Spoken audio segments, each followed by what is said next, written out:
So if you if you follow the news at all, or you follow politics at all, you know that we are in the middle of, well, if you like politics, it's a fun season. If you don't like politics, it's a really frustrating season.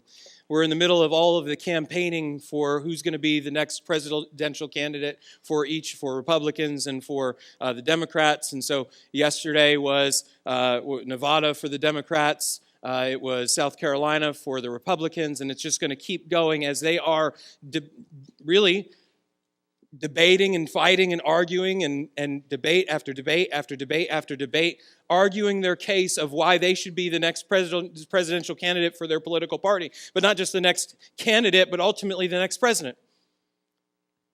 And they're trying to do it arguing really by answering one major question, and it's the question that we are being challenged to answer ourselves this morning here through the book of Esther. One of the mistakes that I think we make whenever we come to the Old Testament is we think of it as something that is irrelevant to our present practical situations and circumstances. I mean, think about it. When's the last time that you were going through some difficult circumstance and you really weren't sure what you were supposed to do and you thought, oh, I'll go to the book of Esther?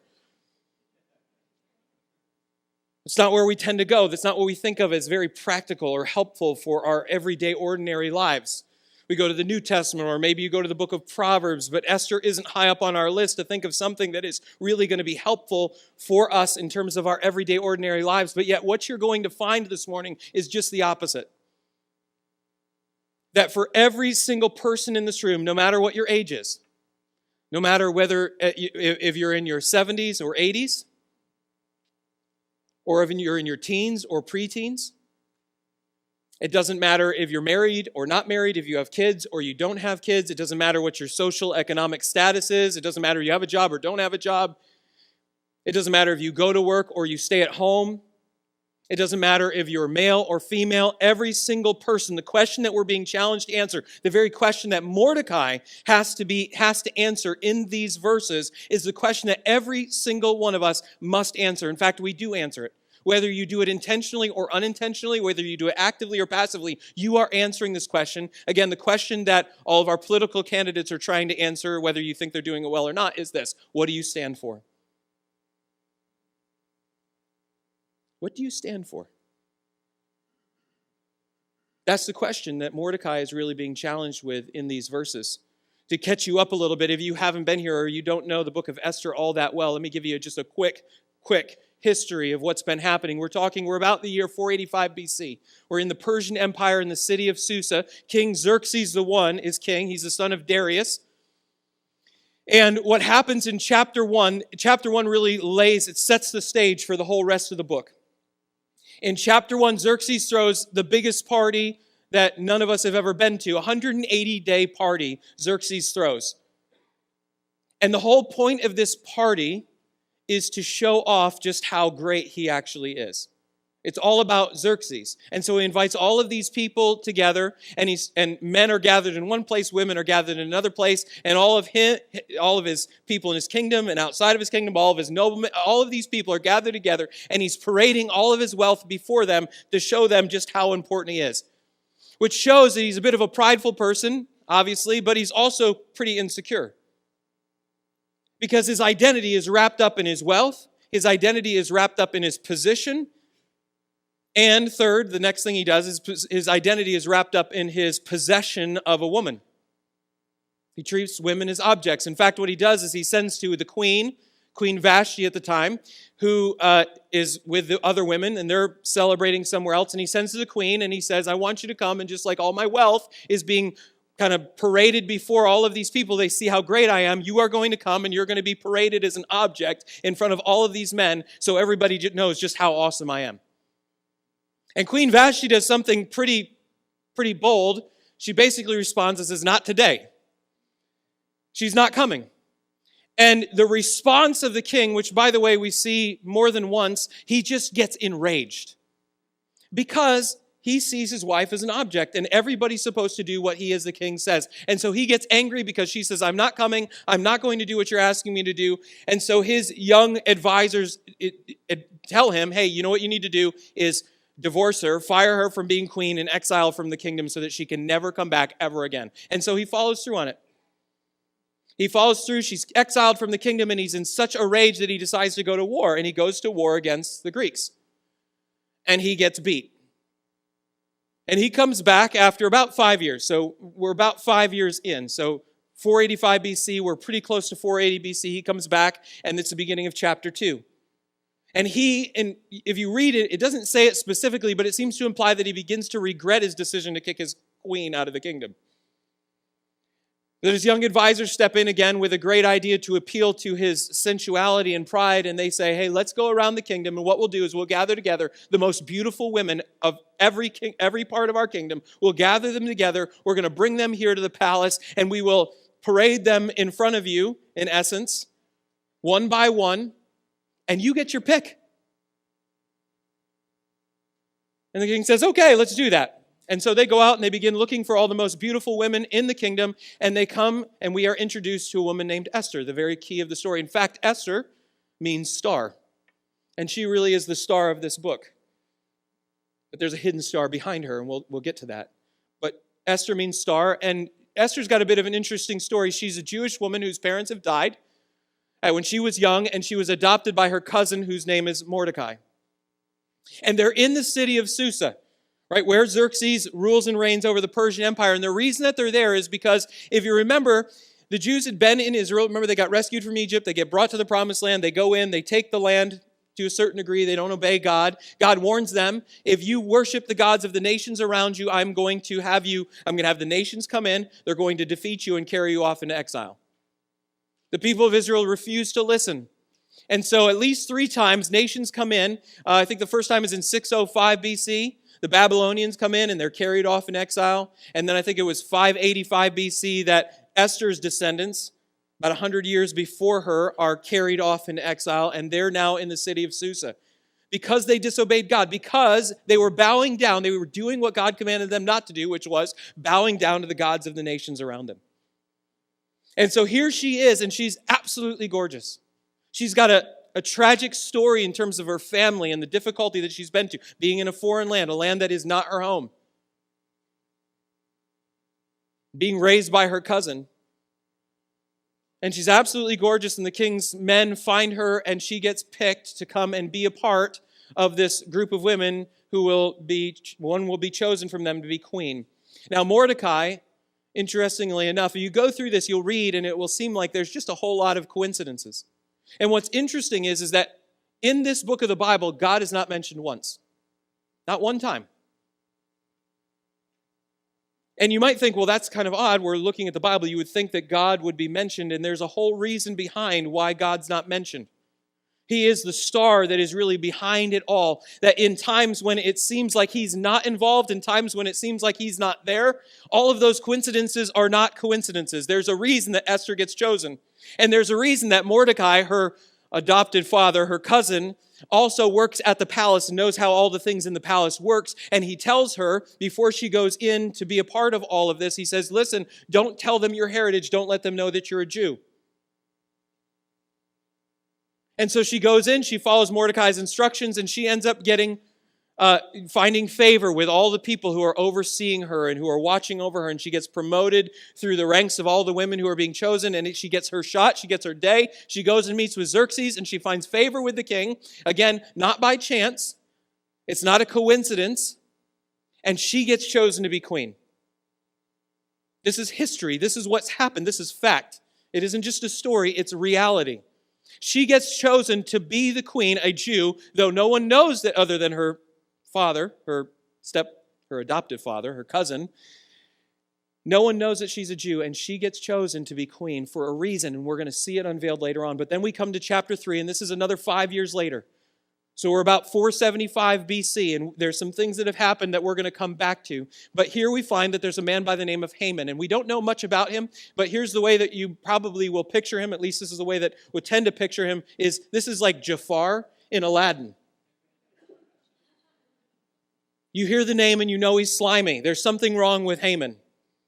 And we're going to see what that is. But Haman gets promoted by Xerxes, and you read what it says, right? He gets promoted and advanced And Xerxes advanced him and set his throne above all the officials who were with him. And so Haman gets exalted under Xerxes. Verse 2, and all the king's servants who were at the king's gate bowed down and paid homage to Haman, for the king had so commanded concerning him. So you've got to picture this. There's a gate, and it's not some small gate like a double door that you're walking through. This is a massive gate with hundreds of people who are gathered together. And Haman gets promoted by the king. And the command of the king is when Haman comes through, everybody bows down and pays him honor and respect. It's much more than that. But everybody's going to bow to Haman.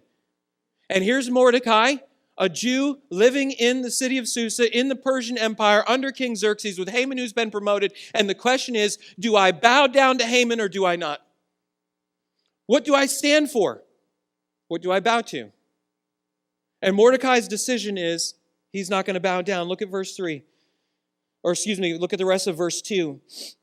Paid homage to Haman, for the king had so commanded, but Mordecai did not bow down or pay homage. Then the king's servants who were at the king's gate said to Mordecai, why do you transgress the king's command? And when they spoke to him, listen, day after day, after day, after day, after day, here is Haman coming through the gates. Everybody is bowing down, and there's only one person who's taking a stand. There's only one person who refuses to bow. And there's two questions that we need to answer this morning. The first question is, why doesn't he bow down? Why not? And then the second question is, what does that mean for us today? And it's unbelievable how practical and how relevant this is for us today. But let me answer the first question. Why doesn't he bow down? The reason he doesn't bow down is in his response to them. Right, verse 4, and they spoke to him day after day, and he would not listen to them. They told Haman in order to see whether Mordecai's words would stand. Listen, for he had told them that he was a Jew. This is, as I said, God never gets talked about in the book of Esther. He's never referenced, except maybe in this moment, and I believe it is in this moment, because when Mordecai says that he's a Jew, it's not a political statement. It's not like he's saying, well, my politics are getting in the way. I can't bow down to Haman because I'm, Republican and not Democrat, or whatever it is. I'm third party. Sorry. And it's not a cultural thing. It's not Mordecai going, well, I've got this whole cultural thing going on, and we don't really do the whole bowing down thing. That's not our thing, and so because of that, I can't bow down to you. It's not political. It's not cultural. It's not less than those things, but here's what you need to know. It's theological. And his theology, and theology is a study of God. It's about his relationship with God. His relationship with God defines his politics, and it defines his culture, because when you say you're a Jew, what you're really saying is this: I am one of God's chosen people, and as one of God's chosen people, I am a part of his kingdom, and that means he's my king, which means he's the one who tells me what I can bow down to and what I can't bow down to. He's in charge. He's the one who rules my life. And remember, the whole reason that they're there in Susa at this time is because they weren't bowing down to the right things. They were bowing down to all the wrong things. And here's what God says. So if God defines what we bow down to, and that's what ultimately Mordecai was saying in this moment, is when he says I'm a Jew, he's saying my politics, my culture, my bowing is defined by my king, and my king ultimately isn't of this world. My king is God himself. And here's what God says. Psalm 81, hear, O my people, when I admonish you, O Israel, if you would but listen to me. There shall be no strange God among you. You shall not bow down to a foreign God. I am the Lord your God who brought you up out of the land of Egypt. Open your mouth wide and I will fill it. You see, the reason why Mordecai wouldn't bow down at the end of the day, I believe, is a worship issue. Bowing isn't just a sign of honor. It's much more than that in these particular cultures. In fact, Alexander MacLaren, who's an old Scottish Baptist minister, back in the early 1900s, he writes this. He says, Eastern adulation regarded a monarch as in some sense a god, and we know that divine honors were later times paid to Roman emperors and many Christians martyred for refusing to render them. In fact, at this point in time, Xerxes was known, and I got to read it because it's one of those weird words. His title was Shahanshah. And most people have interpreted that word to mean emperor. Xerxes was the emperor, but what it literally means, listen to this. This is historical fact. What it literally means is King of Kings. It's not an accident that Xerxes' title would be the title that belongs to God alone. It is a political title because they had conquered other nations and they had a political system where those kings could rule as satraps underneath Xerxes, and so he was the king of those kings. But there was the sense in which it wasn't just political, it was theological. Alexander McLaren continues and he says, the command that he gives indicates that he desired Haman to be regarded as his representative and possessing at least some reflection of Godhead from him. When Xerxes commands everybody bow down to him and he exalts, it says he exalts his throne above everybody else, Haman. What he's in essence doing is raising him up to a level in which everyone else is to bow down, and that's more than just honor. It is an act of submission and surrender. It's an act of worship. At the very least, what we can say is Haman desired and demanded to be treated as only God deserved. He desired the submission and the surrender of every single person in the kingdom. And Mordecai said no. He took a stand because to bow to Haman would have been to ultimately give up bowing to God. And he was saying, you can't bow to both. You're either going to bow to Haman or you're going to bow to God. Which one is it going to be? And what you, listen, and I'm going to say this again. I'm going to say it now. I'm going to give this away now. What you bow to ultimately defines what you take a stand for. What you bow to ultimately defines what you take a stand for. And Mordecai took a stand and refused to bow to Haman. And Haman's response is absolute rage. When he finds out, he responds, by the way, this is very similar. Go and read Daniel chapter 3. It's very similar to the story of Shadrach, Meshach, and Abednego when Nebuchadnezzar sets up a statue and commands everybody they're going to bow down and worship. And Shadrach, Meshach, and Abednego, what do? They take a stand. They say, we're not bowing down. And the same response, you need to hear this, the exact same response. He was filled with fury, rage to the extent where he said, I'm going to destroy you. And that's exactly what Haman does. It's an over-the-top response where he doesn't just single out Mordecai. He singles out all of the Jewish people and he says, I'm going to kill and destroy you. And he begins to set a plan in place where he is going to destroy all of them. And the whole rest of the chapter is him planning that out, getting commitment from the king by ultimately deceiving the king, not really giving him the full story, and then setting that plan in place. And the place the story ends, if you read the very last verse of chapter 3, it says that Haman and Xerxes sit down and they eat a meal. That's where the chapter ends. It ends without resolve. It ends with them basically planning the annihilation of an entire race of people, and then they just sit down to eat. As if nothing matters. That's why Mordecai refuses. It is because Haman was in competition with God, and to bow to Haman would have been to stop bowing to God. And so what do we take away from this? Well, there's 5 practical things that I want to give you this morning.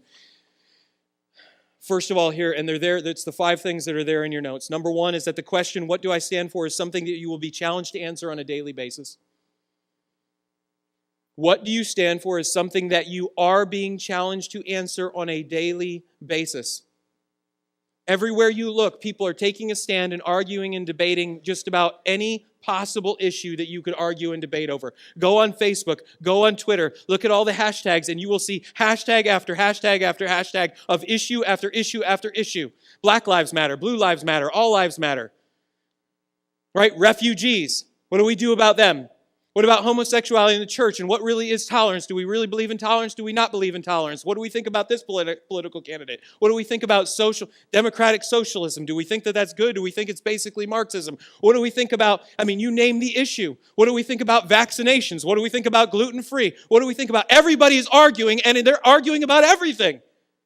There isn't a topic of, what do we think about Beyonce's halftime show? Should we boycott her? Should we not boycott her? Did we like Coldplay? Do we not like Coldplay? We hate them. We like them. We love them. The president's great. The president's horrible. It's blue and gold. It's white and gold. Whatever it is. Blue and black, white and gold. Everybody is debating every possible issue that you can think of under the sun. People are arguing about it. And the thing is this, as Christians, we are not called to hide away from the world. We're not called to cut ourselves off. We're called to be a light that shines in the darkness, and you need to hear this. Whether you intentionally take a stand or you're passive, you're taking a stand. It was Dietrich Bonhoeffer who said it, and I'm not giving an exact quote. I will give you a very general quote. He basically says, your silence is a stance. To not say something is to say something. And so you and I, wherever we are, whether we're an adult, whether we're a grandparent, whether we're a parent, whether we're married, whether we're single, whether we're in junior high school or pre, right? Or in elementary, or we're in high school, or we're in college, or we're out in the work field, or we're just on our street. Or we're out at a restaurant. There's times where I'll be just having a private conversation and somebody is listening in and they step in and they begin to argue with me. It doesn't matter where you are constantly being challenged with this question, what do you actually stand for? And you can't avoid it. Because even by your silence, you're taking a stand. And so the question is, what do you stand for? What will you stand for? Number 2, the only way to know what to stand for is to know who to bow to. What do you stand for is a surface question that demands a deeper question. When you ask, what do you stand for, the deeper question that actually defines and shapes that is the question of what do you bow to. What you bow to defines everything else. Why couldn't Mordecai bow to Haman? The answer is because he was already bowing to God himself. And if you're going to understand this, listen, if you're going to understand this, you've got to understand what bowing is. Bowing is, again, it's more than an act of honor. There's a man by the name of Ken Carlson. I actually don't have any idea who he is, so he might be great, he might be bad, but this quote I thought was good. The primary Hebrew word in the Old Testament translated worship literally means to bow down. See, for us, we think of bowing and we don't do a lot of bowing in our culture. So for us, it seems to be a bit of an irrelevant word. But to bow was an act of worship. And even for a lot of us, worship seems to be a bit of an irrelevant word because we don't really understand what it means. I mean, you hear worship, and probably, if you're like most people in the church, when you think of worship, you think of what we did at the very beginning of this service. Worship is singing a song in a service on Sunday morning with a group of people. That's what we think of worship as singing, but worship isn't singing. That's a very small piece of worship. See, you can sing and not worship. You can even sing the songs that we're singing and not worship. Worship is described in Romans chapter 12, verse 1. Paul says, therefore, in light of all that he's been talking about at this point, he says, therefore, offer your lives as living sacrifices, holy and pleasing to God. This is your act of spiritual worship. You want to know what worship is? Worship is an act of surrender and submission of your life on the altar of God's will. It's saying, God, you rule my life. You're in charge. Bowing down was an attitude of surrendering to someone. It was saying, you're in charge, you're in control. He continues, he says, the original Greek word in the New Testament is a similar meaning. Obviously, there's a close connection between worship and bowing down. It's actually the same thing in these cultures. But what is the connection? People in the ancient world understood the significance of bowing down before someone. Bowing was the nearly universal sign of respect and submission in the presence of a king or other powerful leader. We find examples of bowing before a human leader in the Bible as well. No wonder bowing down before God became a primary expression of worship. To bow down before someone indicates two things. First, it is a sign of honor and respect. It is the recognition of the greatness of the one before whom you bow. Second, it is a sign of submission. By bowing before a king, you are saying that he is greater than you. You're the one bowing. And your life is in his hands and under his power. You can't defend yourself with your face to the ground. It is an act of honor and respect, but it is also an act of submission, which is what worship ultimately is. It's more than singing, it's my life surrendered. And so the reason that Mordecai didn't bow and instead took a stand, the reason that he took a stand is because he was already bowing down to God. His life was surrendered to him as king. And I want you to hear this morning. You are always bowing to something. You are always bowing to something, and the only way to stand for the right things is to bow to the right person. You are always bowing to something. Do you realize that you, by your design, you have been created as a worshiper? You have been created to surrender your life in order to find your security, identity, happiness, and fulfillment in something outside of you. You cannot. There is no person in this world who can find their complete fulfillment and satisfaction in and of themselves. They need something outside of themselves. Why? Because we were created for that in relationship to God.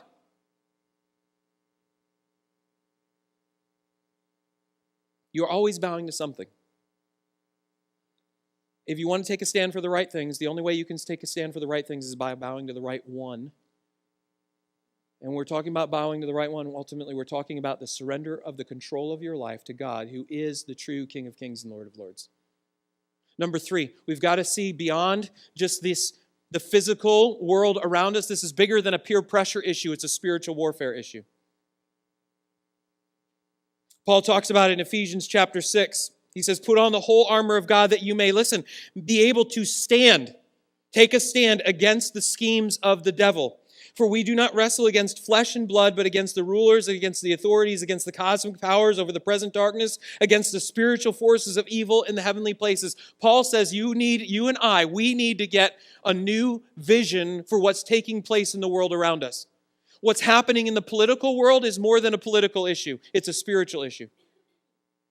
What's happening in our country is more than a cultural, political, racial, name the issue problem. There is a spiritual battle that is taking place that we can't see and most people are living completely unaware of. One of the greatest tricks of the enemy is making people believe that he doesn't exist.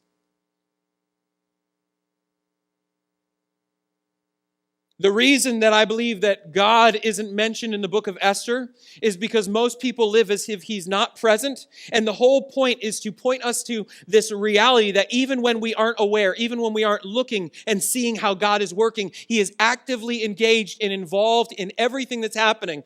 But God is engaged working for your good. And as much as God is at work, we have an enemy who is at work, who is engaged for your allegiance or destruction, one or the other. And though we don't see Satan or the spiritual battle referenced in chapter 3, let me tell you where I see it. 2 ways, and there's more ways that we could get into, but I'm just going to give you 2. Number 1, I see it in Haman's overtop response against the Jewish people. Do you think it's coincidence that throughout history there has been people group after people group who have sought to destroy and annihilate the Jews? Do you think that's just by chance? I mean, do you know how big Israel is? From the time of their coming into being until now, there have been people group after people group, leader after leader who has sought to annihilate the Jews. There is a reason. Think about how crazy this is. Haman has almost everybody else. Everybody is bowing down to him except for one person. Now, most likely, it's not just Mordecai. Mordecai is not the only Jew at the gate. I would imagine there's other Jews who are standing at the gate as well. It's not as if Mordecai's alone, but Mordecai's the only one who's not bowing down. And yet Haman doesn't get angry just at Mordecai. He doesn't go, well, we're going to have to take care of Mordecai. He goes, we're going to have to kill all the Jews. Do we really think that that's coincidence? Do we really think that that is just because Haman's just a bad guy? I mean, he is a bad guy. He is the Jafar of this book. But it's more than just it's a much bigger issue. It is a spiritual battle. Let me tell you the other place that I see it. When Tom was reading, he read about them casting lots. Casting lots it's like rolling dice and leaving your decisions up to fate. But in doing that, you're not really leaving your decisions up to fate, because we realize, again, that there is a spiritual battle that is taking place. There are spiritual influences going on that we may not even be aware of. And as they're casting the dice, do we think it's coincidence that the decision to annihilate the Jew and the day that they send out the messages to tell everyone about how they're going to kill all the Jews, that it happens to fall on the 13th day of the month of Nisan, which is the first month of the year? Do we think that's coincidence? Now you may go, well, I don't know what that even means. Why is that important? Here's why. Because the 14th day of the first month of the year, the month of Nisan, is the celebration of the Passover. Do we really think that, by chance it just happens to be the 13th day, the day before they celebrate their rescue from Egypt by the blood of a Passover lamb, that God rescued them and formed them into a nation to bring them to the promised land? Do we think that it's by chance alone that that's the day that they send out the message that they're going to annihilate every single Jew from the face of the earth? Or do we realize that there is a spiritual battle and there is an enemy who is seeking to annihilate God from the face of the earth, which means getting rid of his people? You see, there is a spiritual battle that is taking place, and you and I may be very unaware of it, but it is extremely real. And there is an enemy who seeks either your allegiance or your destruction, one or the other. And even in seeking your allegiance, he's ultimately seeking your destruction. It's real. Think of it like going to a play. Imagine that today you came to a play, and there's the main stage here, and up above it there's a second stage. And there's things going on both stages. And what's interesting about this play is it seems that nobody on the stage down below has any awareness of what's going on the stage up above. But every single thing that happens on the stage up above is influence in defining what's happening on the stage down below. That's the world we live in. There are two stages that are happening constantly in our world. There is the visible stage that you can see, and there's the things that are going on in your life. But there is a second stage, and it is the stage of what's known as the heavenly realms, where there is a spiritual battle that is taking place. And what's happening in the spiritual realities is defining what's happening in the visible realities of our world. And in that invisible world, in the heavenly realms, there are two kingdoms that are at war. There's the kingdom of God and the kingdom of darkness. And they are warring against each other, and God is working to battle on your behalf and his angels for our good as his people. And Satan is battling against God's armies and God himself seeking to kill, steal, kill, and destroy. Jesus says, John 10, verse 10. The enemy seeks to steal, kill, and destroy. He wants to steal your worship, and if he can't steal your worship, he wants to kill and destroy you. He can't take your salvation, but he can distract, discourage, and see you defeated. If you think that the issues that are going on in your life are just visible, physical world issues, then you are missing the greater reality. Paul says if you want to take a stand, then you cannot be unaware. You cannot live in blindness. Number 4. This enemy is seeking for you to bow down. And by the way, Satan is very tricky. It's the best word I can think of. There's got to be something that's more classy than that, but he's tricky. It's not as if Satan's going around trying to get everybody to bow down to him. It's not as if he's like, we don't see Satanism on the rise. Everybody's bowing down to Satan. What he's doing is he's trying to get people to bow down to the Hamans and the things of the world, because by getting them to bow down to him, anything else other than God, he's ultimately getting them to bow down to him. And the fourth thing that we can see from this passage and really from Haman himself is that bowing to something less than God will always make you less and leave you empty. Bowing down to something less than God will always make you less than what you were made to be, and it will always leave you empty. And it will ultimately destroy you. Look at Haman. And by the way, I just want you so skip with me to chapter 5 for just a moment. I just want to read a few verses here, because you need to see this. And this will apply to your life, because at least it applies to me. I'm assuming it will apply to you as well. I want you to see. So we're going to get to chapter 5 later on. I'll give you the summary. Esther throws a dinner party, and she invites Xerxes and Haman. And there's a reason for that, and we'll get to it later on down the road. But this is after that party. Look at verse 11.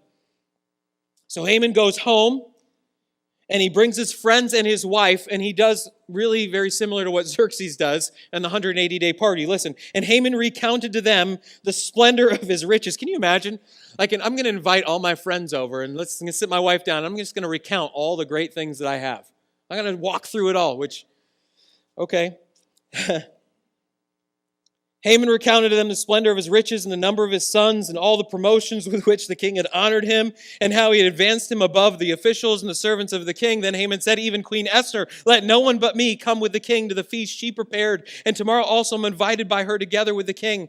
Verse 13, this is the statement of everyone who bows down to something other than God. Yet all this is worth nothing to me so long as I see Mordecai the Jew sitting at the king's gate. You need to hear this. When you bow down to something other than God, you're bowing down to something and trying to get out of it what only God can give. Haman is living in a place where his identity is wrapped up in the worship of everybody else. And he's getting it from everybody except for one person. And listen, one person is enough to steal every joy that he has with everybody else. One. Let me ask you, think about somebody who bows down to wealth. That's their identity. That's their source and security. Do you know if you ask them how much is enough, do you know what they'll say? Just a little bit more. Mordecai says, or Haman says, I've got everybody bowing down to me but one person. It steals my joy. I've got all of this stuff, but it's not enough. Why? Because he is seeking in the worship of people what only God can give him. And when you seek in other people and in the things of this world what only God can give, it will never be enough. Even if you have what you think is more than everybody else, it'll never be enough. It's why, for some of us who find our identity in the affirmation of other people, you could get 100 positive comments and you get one slightly negative comment, and it takes away the joy of every other positive thing you've ever heard. Suddenly your whole world falls apart and you go, I can't live, I can't survive. Why? Well, because this one person said that they didn't like my outfit today. But all these other people said they loved you, and you had one person? I mean, come on, let's balance this out. Why? Because you're seeking from those people what you can only get from God. When you try to bow down to something other than God, it will always leave you empty, and it will make you less than human, which is what Haman becomes. Haman becomes less than what he was made to be, and he becomes a murderous, crazy person. And it ultimately destroys him, as we'll see. So here's the last thing that I'll give you.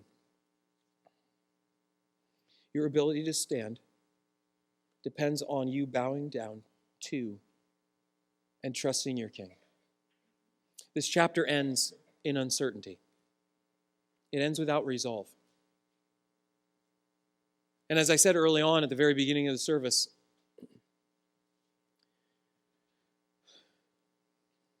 most of us, that's where we're living.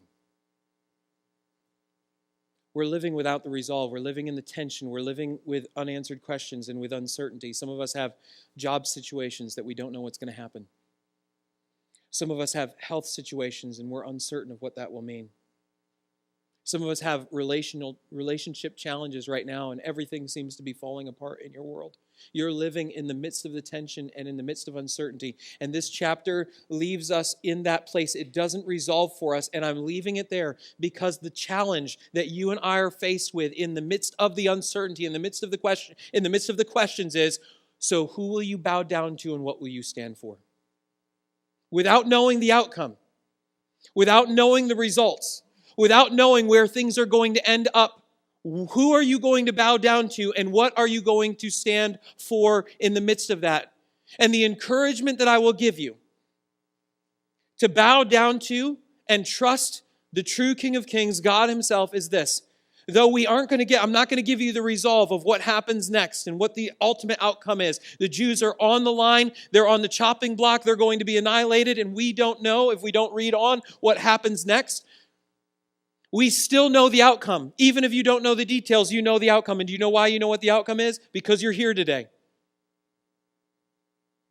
If God doesn't intervene, if God doesn't act, and if God doesn't rescue the Jewish people, then you and I wouldn't be here today. Why? Because God's promise was through Abraham and through his descendants that he would bring about the Messiah who would come into this world and to do for us what we could not do for ourselves, to rescue and save us from our sins, from the kingdom of darkness into his kingdom.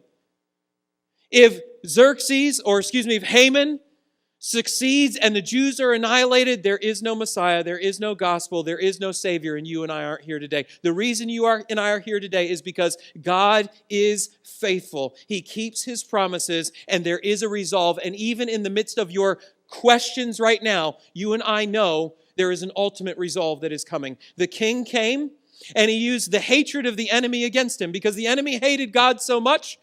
He took his son who came into this world and nailed him to a cross.